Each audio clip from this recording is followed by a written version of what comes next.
Well, here I am back in my truck again. Was going to go outside to make a video today down by this one little lake near where I live. And there's a cold front blowing through Florida today.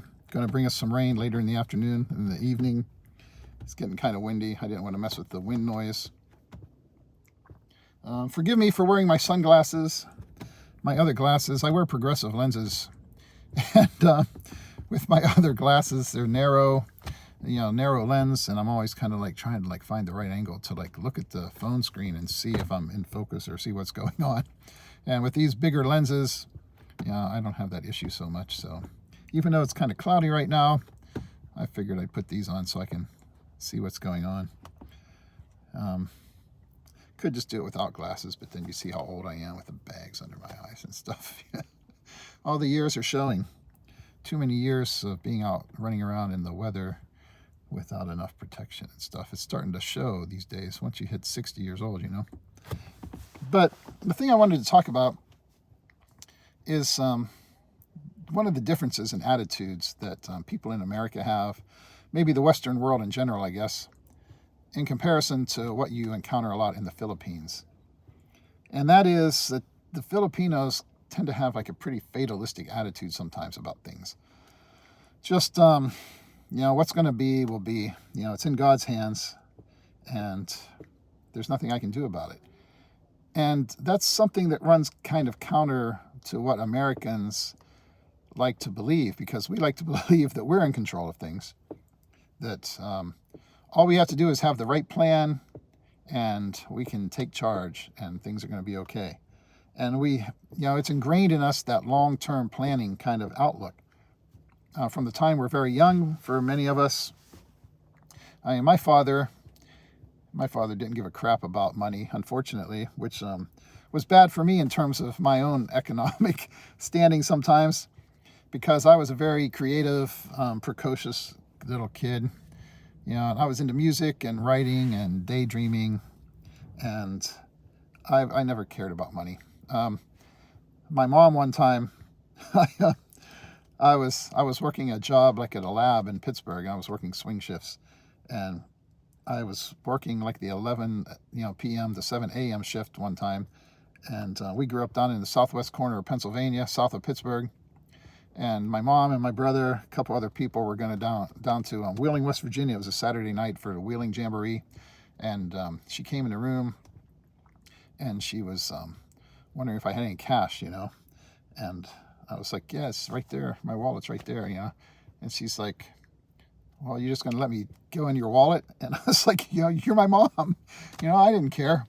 And anytime I ever had any money, I was more than happy to spread it around and share my happiness with other people. And so unfortunately, though, that's not really the best way sometimes. My mom told me one time she thought I was destined to die broke and happy, which there are worse ways to go. But not so good to die uptight and rich. What's the point in that? You can't take it with you. I'm hoping if we are going somewhere else that it's a place where we don't need to screw around with how many dollars we have in our wallet. But as Americans, though, generally, some of us more than others, we have this ingrained in us from the time we're very young. You start working, especially these days, with the rise of 401ks and things like that over the last few decades. That idea of putting money away early and often and as much as you can, so that you can score that compound interest over a period of decades, so that someday when you're 60, or maybe if you're super lucky earlier, you can retire, have $1 million, $2 million in the bank, and live off of it. Better yet, if you have a pension somewhere, though those, people used to rely more on pensions. Those have pretty much gone away for a lot of people. And between Social Security and your 401k, that's kind of what you're looking at. And people plan their whole lives, decades, around that. I worked with a guy at the post office one time out in Oklahoma when I was a clerk for a couple of years at this one office. And this one clerk that we worked with, he didn't own a car. I think he may have owned one, but I never saw him drive one. He lived a block or two away from the post office. He was a clerk there. The only thing I ever saw him spend any money on was he liked to buy vinyl Who records, But he sat around his apartment saving all his money for someday. And he's probably retired right now with a ton of money in the bank. I don't know if he's ever had any fun or done anything, I don't know what would have happened to all that money if he had had a heart attack when he was, 50 years old and wasn't here anymore to enjoy any of it at all. But that's just so ingrained in us. We're planning for the future, and we're going to take control and find a way to wrestle it in submission. And in the Philippines, people don't have that luxury. The vast majority of people in the Philippines are not making enough money to be saving it for someday. They're lucky if they make enough to get through the day or the week. And they've got plenty of family around that with their hands out, saying, hey, you have to help us too. Some of them, depending on what kind of profession you're in, what kind of job you have a pension that you're looking forward to. I know when we started building our house over in the Philippines, there was some gossip from this one person. She was running around telling people that I had retired. And so I decided to build that house over there, because that's what a lot of people do. They retire at a certain age and they get a lump sum. And a lot of them will use that lump sum then to, start building the house that they want and things like that. They've got a certain, pension. They've got, the PhilHealth medical care and things. But the idea of being able to just save up enough money to become independently wealthy is beyond their imagination for a lot of people.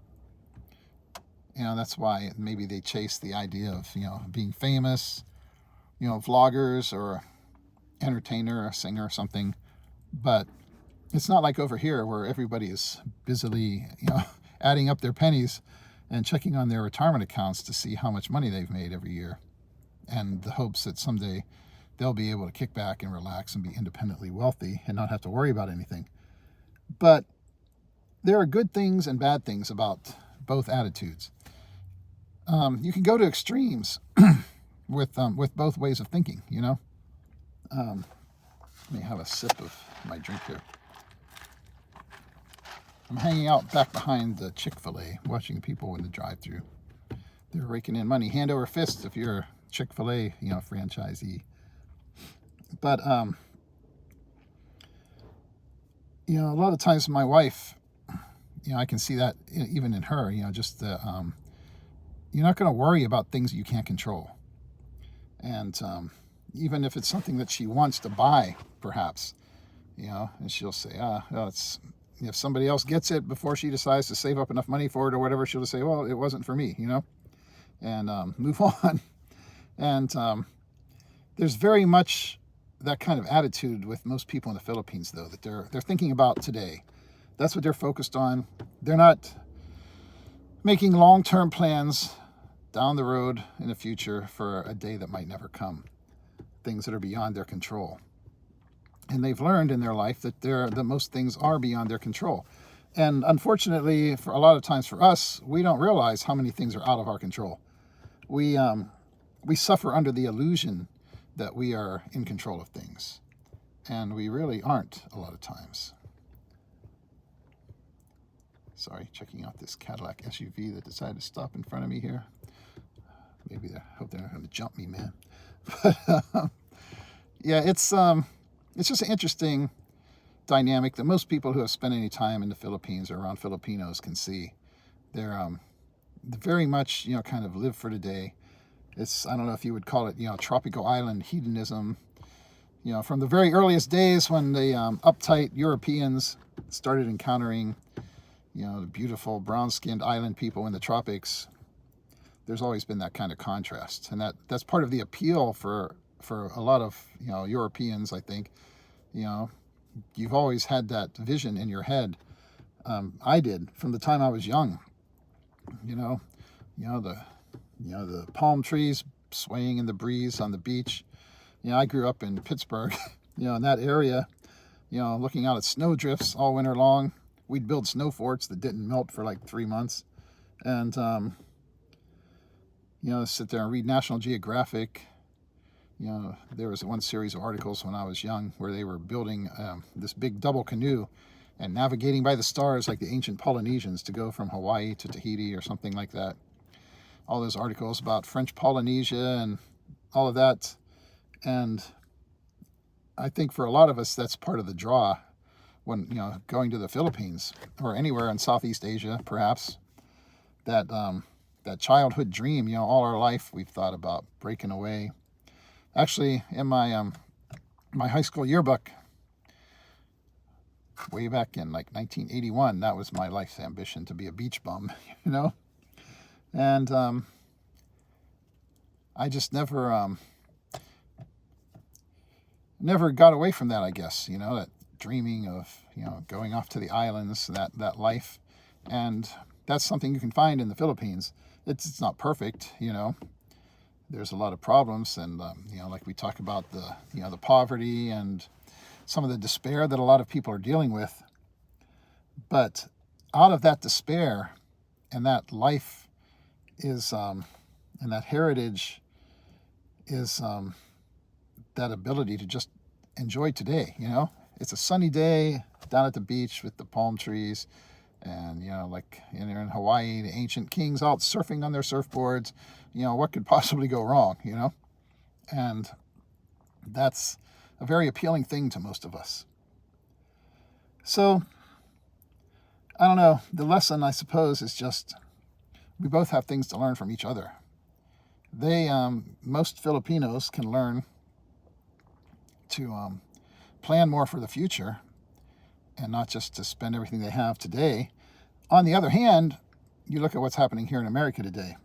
A lot of people, especially many of the younger generation, they don't have anything to save for tomorrow. And you look at the situation we're in with housing prices skyrocketing, inflation going up, price of cars out of control. People, the vast majority of people, except for maybe the top 10, 20%, just don't have the kind of money that you need to prioritize spending for tomorrow. Everyone will tell you, all the financial planners and all the people who want you to invest with them, of course, will tell you, hey, whatever your situation, you're 20 years old, put away that 10% today, and maybe even more. And there are people who can do it. There are people who are willing to, live like a monk and put that money away with the idea that someday I'm going to get rewarded for that. And in the meantime, they're going to spend 20, 30, 40 years not really doing anything. So you have to ask yourself, is the risk versus reward kind of a thing, is the reward that you're going to get somewhere down the line when maybe you're too old to even really enjoy anything, and you're all stressed out from all those years you spent thinking about, I got to save, and now you've got heart problems and high blood pressure and everything from, just like working like a dog, saving for someday. Is it really the kind of reward you're looking for? On the other hand, you got to survive. You have to have a way to live. And it's a balance there that's required. And finding a perfect balance is pretty much impossible unless you just got a ton of money, because you're going to have to make choices. For me, I don't know. I'm in a situation where eventually, a few years down the road, I should be okay.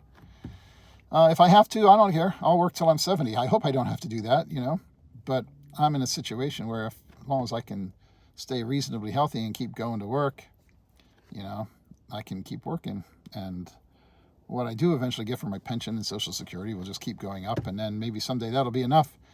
But you don't want to do that if you don't have to. In the meantime, though, I'm pretty happy with my life. I've done a lot of crazy stuff, kind of impulsive person, just like the impulsiveness of getting on a plane to go and meet somebody in the Philippines, things like that. That wasn't my original plan in life, even though I may have dreamed of a tropical island retirement someday or life. I didn't end up involved with somebody in the Philippines because I had a plan to do it. It just kind of happened in my life, I'm happy it did.